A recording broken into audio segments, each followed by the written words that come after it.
Me, Gio here, and today I will be reading about a book that is called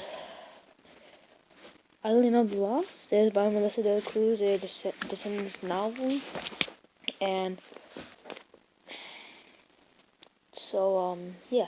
Today I already started reading the book, and it's really good. And today I will be reading chapter 3, and then I will be making more videos about the other chapters, and then I'll do more and more for you guys.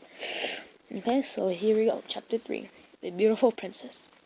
In the castle across the way lived a mother. Lived a mother and daughter.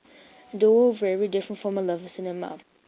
Unlike the shabby Victorian confines of the Bargain Castle, this one was full soot and dust, with broken chandeliers and spiderwebs in the corners.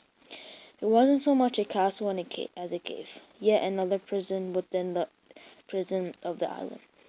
And for 10 years, this mother and daughter had only each other for company. Banishment to the far of the island had made Evil Queen a little awed. And Evie couldn't help but notice how her mother, instead of making declarations just like some legendary mirror. Magic mirror in my hand. Magic mirror in my hand, who is the fairest on this island? Evil Queen asked Evie, who was getting ready that morning. Mom, you're not holding anything in your hand. And anyway, it's really the first thing on your mind. Not breakfast? Asked Evie, who was starving. She persuaded to the day's offerings. Sorry guys. Offerings. Hard croissants and watery coffee from the basket and the vultures left on the doorstep every day. Your daughter has grace, but should take better care of her face to be the fairest. Her mother declared in some somber tones that she called her magic mirror voice. Fairest, prettiest, and most beautiful. The thickest hair, the fullest lips, and the smallest nose. It was all her mother cared about. Evil Queen blamed her troubles not being more than Snow White. And it seems no matter how well Evie did her hair and put on her makeup, she would never be beautiful more for her mother. It made Evie sick to her beautiful stomach sometimes. Like mother, like daughter, or so she'd always been told. The poison apple never falls far away from the tree. And even if Evie suspected there might be more to life than being beautiful, there wasn't sometimes she could ever say to her mother. The woman had one-track mind. You didn't put on enough blush. How will you ever want a handsome prince looking like that? Her mother scolded, pinching her cheeks. If there were only one around here, said Evie. You definitely took out her compact and replied, There's no princess to be found on the island, as all the princes live in Orda now. That's where all the world's royalty lived, and that's where she lived too. But it's not to be.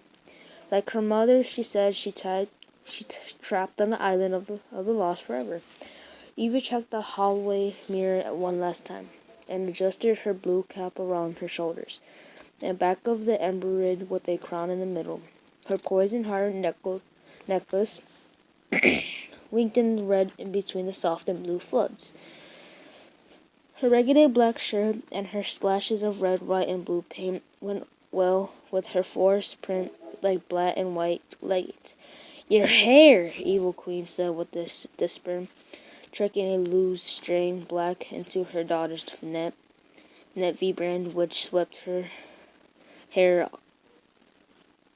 off her forehead. Okay, now you're ready. Thanks, Mom, said Evie, whose only goal was to survive the day. Are you sure it's safe to go to school? Nobody can keep a grudge for 10 years. Also, we're out of wrinkle cream. Pick up some from the bazaar. I don't trust the vultures to send one right one. Evie nodded and hoped her mother was right. But she stepped out of the castle gates. She froze. Maleficent's curse echoed in her ears. But nothing happened. She kept going. Maybe for once she winked, awed, and fairy forgotten about it. When Evie arrived at school that morning, everyone stared at her as she blinked through the halls. She felt a bit self-conscious and wondered if she could ever fit in. She was supposed to check in with Dr. F, the headmaster, when she arrived. Were the headmaster chambers? Evie wondered, whirling around in a full circle. May I help you? A handsome and if somewhat hairy, very large boy asked when she saw her. Oh, I'm looking for the headmaster. Follow me, he said with a broad grin. Gaston at your service. And this is my brother Gaston. He pointed to his identical twin, who gave her the same beaming, arrogant smile. Thank you, Gaston's Evie replied.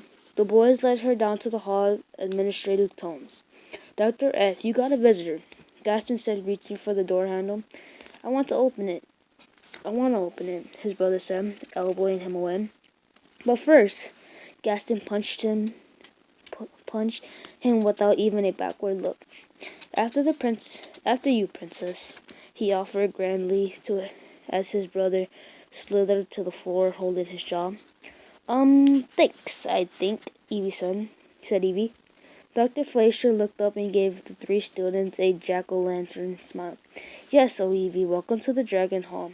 It's a delight to see you again, child. It's been too long, 10 years, is it? How is your lovely mother?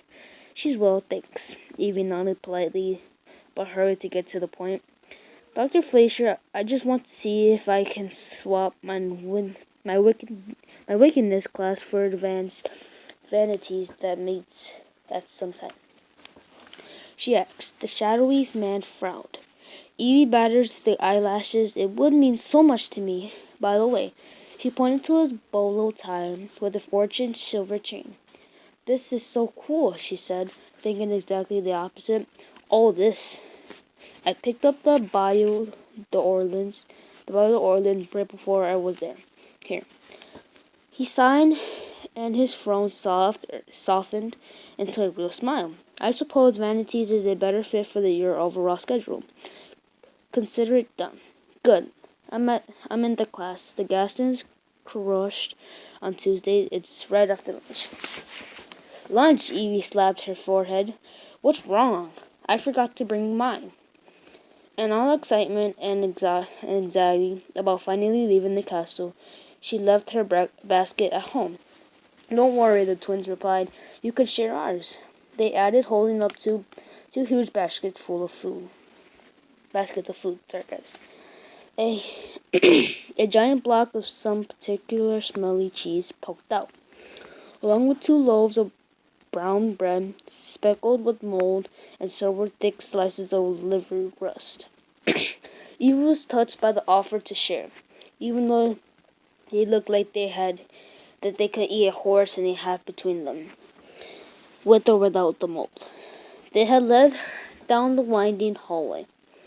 The stone walls were covered in the same pea-green moss as outside, and seemed to leaking some of the brown liquid all over the dusty cement floor. Evie felt something furry circling her ankles and found a fat black cat with a smug grin looking at her. Hi, kitty, she called, leaning down to pet it. That's Lucifer, said one of the Gastons, our mascot. Several yelps from the first student got heard from inside the rusty lockers. Sorry guys, I don't know that word. Lined into the corridor. With only a few light bulbs flickering overhead, Evie nearly walked into a giant quab woven over a heavy steel door, a spider the size of which Clordon sat in its center. Cool. Where does that lead to? She asked. Oh, that's the door to the Abaddon of Evil, the other Gaston said. Come again, the Library of Forbidden Secrets? He explained nobody's allowed down there, and only Dr. F has the keys. What kind of secrets? Asked Evie, intrigued. Forbidden ones, I guess. Gaston shrugged. Who cares? It's a library. Sounds pretty good. Boring to me. Finally, they arrived at some classroom arched wooden door. Evie stepped inside and made her way to the nearest open desk, smiling at those who came together curiously and admiration. She seemed to be making waves. The desk she chosen had a remarkably large cauldron and a huge view of professors lecturing. She took a seat, and there was a gasp in the crowd. Whoa, these kids sure were easy to please. Evie feeling pretty good about her first day until she heard the sound of the throat clearing. When she looked up, there was a pretty purple-haired girl standing in front of the cauldron, staring at her with an unspeakable venom. Her mother's mirror would have had a few choice words of this one.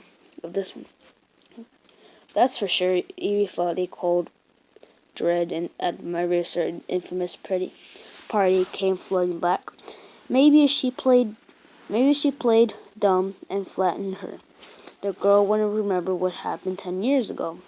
It was worth a shot. I'm Evie. What's your name? Evie asked slightly, although she knew exactly who she was standing in front of. And by the way, what the jacket is amazing. Looks great on you. I love you, and I love all the patchwork leathers on it. The girl, that's her cauldron.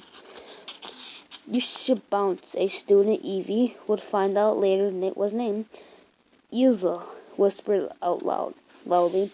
Oh, this is yours, Evie asked the purple-haired girl. The purple-haired girl nodded. I had no idea this was on your desk. I'm so sorry, but it has such a great view of lectern. Even her trademarked bright smile, so blinding it could have come with sunglasses. Evie finally realized that why the students had been staring at her. They had been watching a train wreck about to happen. Yes, it does, the purple-haired girl replied, her voice so soft and menacing. And if you don't remove your blue-haired caboose out of it, you'll get some kind of view, all right. She snarled, brusquely bruising past Evie and Lsle plonking her backpack down into the middle of the cauldron. Evie got the message, grabbed her things, and found an empty cauldron in the back of the classroom. Behind a clown, she couldn't see the blackboard. Is that who I think it is? She asked a small boy seated next to her, whose hair is black, the roots black, but white as the tips. Actually, everything the worst was black and with a splash of red.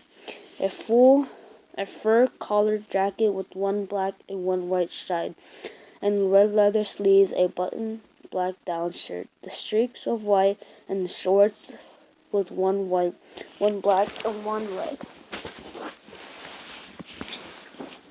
It was pretty cool look for a bloody skunk. If you mean Mao, you're right. I would stay out of it here if I were you, he said. Mao Evie breathed, her voice trembling nervously. Yeah, her mom's the big bad around here. You know, he made born signs in the hands of another of his head. You didn't need to live on the island for so long to know exactly he was coming about. Nobody dared to speak her name. Not unless absolutely necessary. Evie gulped her first day. She already made the worst enemy in school. It was Maleficent, who had banished Evie and her mother 10 years ago and caused Evie to grow up alone in a faraway castle. Her own mother might be called Evil Queen. But everyone on the island of the Lost knew the Maleficent wore the crown in these parts. From the looks of it, her daughter did the same in the dungeness of the Dragon Hall.